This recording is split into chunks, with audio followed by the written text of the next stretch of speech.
Hello everyone and welcome back to another video. Today we're going to be looking at the action-adventure horror story Van Helsing from 2004.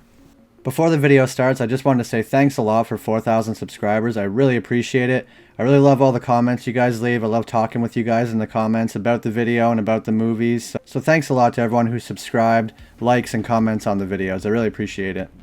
I also want to mention quickly for all my Underworld fans, which I know there's a lot of on this channel, after this video I am going to be returning to making more videos on the Underworld series. I just wanted to cover some other movies that I thought you guys might like too. So I'm going to start off with just kind of the general overview of the vampires from Van Helsing. The vampires of Van Helsing are immortal and can live forever and do not age at all.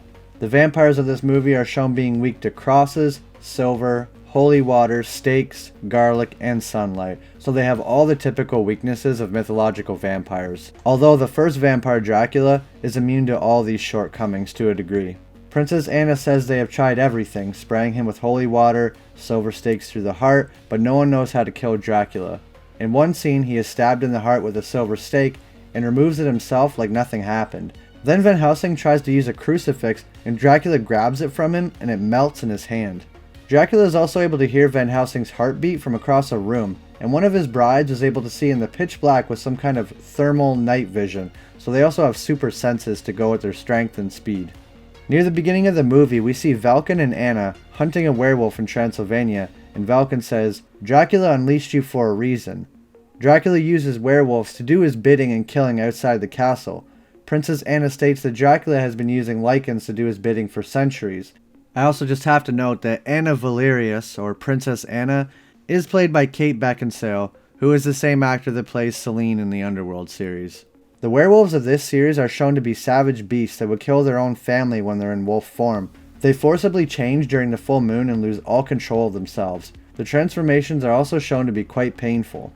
When Van Helsing first arrives in Transylvania, the small town is attacked by 3 vampires, and these 3 vampires are actually Dracula's brides. They have a very vampiric appearance with bluish skin, bat-like wings, and incredible strength and speed. Sometimes they move so fast that it resembles teleportation. All vampires seem to have a more demonic vampire form, but can also take a human form, which they seem to spend most of their time in. When Van Helsing fights back against the vampires and actually kills one after the struggle, the townspeople are angry and state that the vampires only ever kill 1 or 2 a month, just enough to feed them. But now that they have fought back, the village people fear that the vampires will now be attacking for revenge and not just food. Also, when the vampire is killed by Van Helsing, the other 2 vampires instantly know that she's dead without seeing it, and when Dracula wakes up, the first thing he says is the name of the vampire bride that was killed, which is Mariska. So this shows that they almost have some kind of psychic connection to each other. So the vampires seem to have been killing the minimum amount of people they had to in order to survive for quite a long time. Whether they were doing this so the townspeople would not come for them, or it's possible they just did this so they had a steady supply of food. Because vampires are technically already dead in this movie, or undead, a vampire child is born dead, so Dracula was trying to find a way to bring them to life using the same means that Dr. Frankenstein did to bring his monster to life. Unfortunately for Dracula, Dr. Frankenstein said he would never allow his creation to be used for such a thing, and Dracula became angry and killed the doctor, and his monster escaped, leaving Dracula with nothing. His brides are shown grieving over the fact that the monster had escaped, because they were hoping that they would be able to give life to their children. Vampire children are born in these cocoons. It seems they are born more vampiric than someone who is turned, and they might not possess a human form at all like Dracula's brides do. For some reason, without Dr. Frankenstein's monster that holds the key to life, his children are only given temporary life and die by exploding soon after they awaken. He needs Frankenstein's monster in order to give them permanent life. Dracula at first tries many different ways to give his children life. He first tries a human with no success, and then a werewolf, but neither will work. He does eventually succeed in bringing his children to life using Dr. Frankenstein's monster, which leaves Van Helsing with only one option: kill Dracula, and in turn, his thousands of children will also die. Dracula is the source of the vampire curse, so if Dracula is killed, then all other vampires die along with him. Dracula also has a more vampiric form just like his brides, but his alternate form is a lot stronger. It's also sometimes referred to as his Hellbeast form, which I think sounds pretty cool. Dracula is seen using small human-like creatures as servants, and Igor refers to them as the Dwergi. They all wear masks or some sort of face covering, and have a lot of very sharp teeth. You never get to see what they fully look like, and not really anything is said about them, how they were created, or where they came from. Although they possibly could have been more gifts from the devil.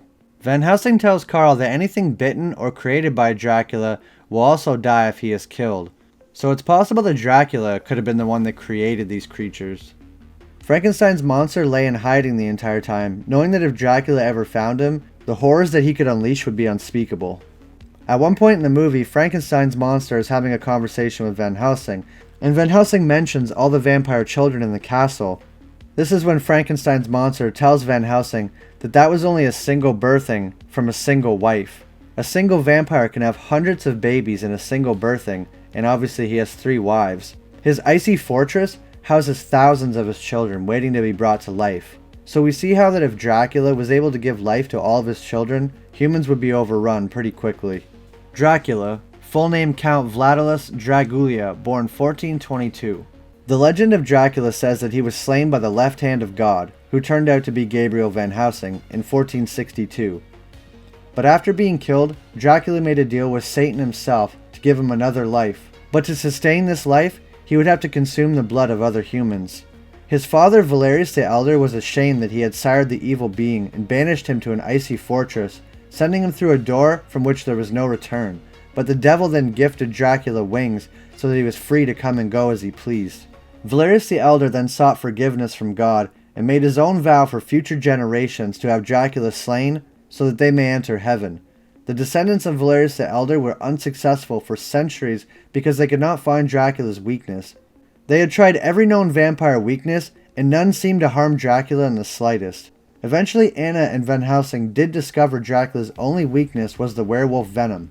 He kept a cure for the werewolf curse, so that if one ever tried to turn on him, he could cure them before that happened. Dracula's healing abilities are shown to be extreme even compared to the other vampires.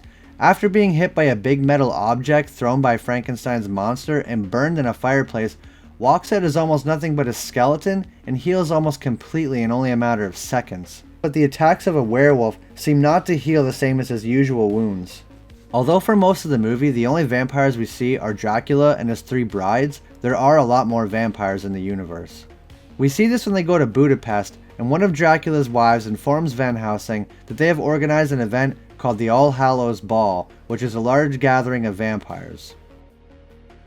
The werewolves for some reason are loyal to Dracula and do his bidding. Anna says that werewolves only shed before the first full moon, before the curse has completely consumed them. Dracula also states that werewolves are such a nuisance during their first full moon. They're hard to control, but after this they become loyal to Dracula while their transformation is active. When werewolves transform, it's not only their body that transforms into a monster, it's their mind as well. They lose all control and will kill anyone that gets in front of them. These werewolves also change back into human form if the moon is covered by clouds, so only a full moon on a clear sky would grant them a sustainable transformation.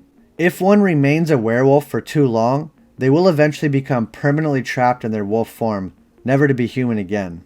When Van Helsing fights Dracula, he is only able to do so because it's his first full moon, and as Dracula stated, they are harder to control on their first full moon, as we see when Valken goes to see Anna and try to warn her about Dracula's plans, but turns back into a werewolf before he can.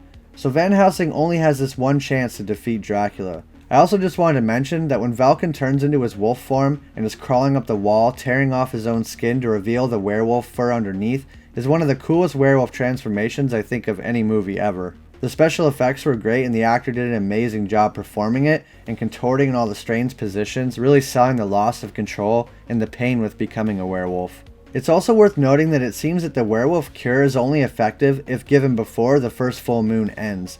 Otherwise, by then, you'd be subservient to Dracula, so the cure wouldn't be needed anyway. Because remember, he only has the cure because werewolf venom is the only thing that can kill him. But they're only hard to control on their first full moon, and after that, they become almost completely subservient to Dracula. When Valken transforms, it looks very slow and painful, possibly because he was resisting the transformation. But when Van Helsing transforms, he's enraged and wants to transform, so it happens very quickly and seemingly with less pain. Also, silver seems to be the only thing that werewolves are shown being weak to. I think it's very possible that Dracula was the one that created the werewolves in the first place, considering they seem to act as his slaves. Well, that's it for this video. Just kind of a short overview of the vampires and werewolves from this movie. I really enjoy this movie. It's probably one of my favorite action-adventure vampire werewolf movies. If you guys would be interested in me doing any other videos on Van Helsing or the Blade series, please let me know down in the comments, or if you guys have any video suggestions for the Underworld series. I'm currently working on a full timeline video about Selene, where I'm going to include the animated movie as well, and any other canon lore on Selene. So again, if you enjoyed the video, please leave a like, and if you like videos on Underworld and other vampire and werewolf series, please subscribe because I put videos out every week. Thanks for watching, and I'll see you in the next video.